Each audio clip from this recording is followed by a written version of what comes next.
Sir, Rishikant Shukla वाले मामले में क्या पूरी जानकारी है?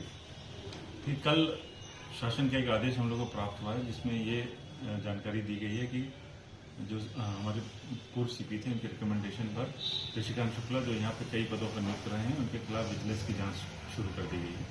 बाद में ये भी पता चला कि उनका निलंबन कर दिया गया है।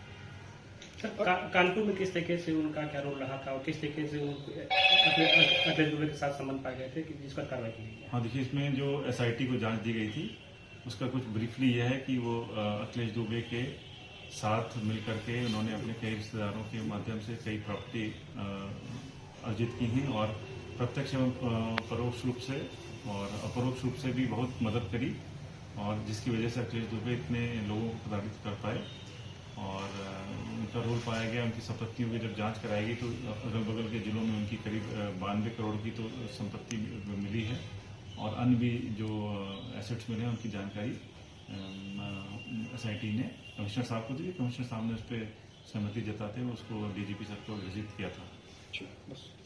सर, ऋषिकांत शुक्ला वाले मामले में क्या पूरी जानकारी है?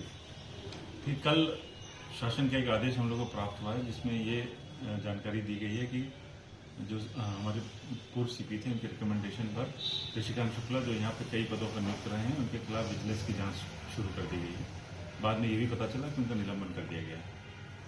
सर, कानपुर में किस तरीके से उनका क्या रोल रहा था और किस तरीके से अखिलेश दुबे के साथ संबंध पाए गए थे कि जिस पर कार्रवाई की गई है? हाँ, देखिए, इसमें जो एसआईटी को जांच दी गई थी उसका कुछ ब्रीफली यह है कि वो अखिलेश दुबे के साथ मिलकर के उन्होंने अपने कई रिश्तेदारों के माध्यम से कई प्रॉपर्टी अर्जित की हैं और प्रत्यक्ष एवं परोक्ष रूप से और अपरोक्ष रूप से भी बहुत मदद करी और जिसकी वजह से अखिलेश दुबे इतने लोगों को प्रताड़ित कर पाए और उनका रोल पाया गया। उनकी संपत्तियों की जब जांच कराएगी तो अगल बगल के जिलों में उनकी करीब 92 करोड़ की तो संपत्ति मिली है और अन्य भी जो एसेट्स मिले हैं उनकी जानकारी एसआईटी ने कमिश्नर साहब को दी। कमिश्नर साहब ने उस पर सहमति जताते हुए उसको डीजीपी सर को विजिट किया था।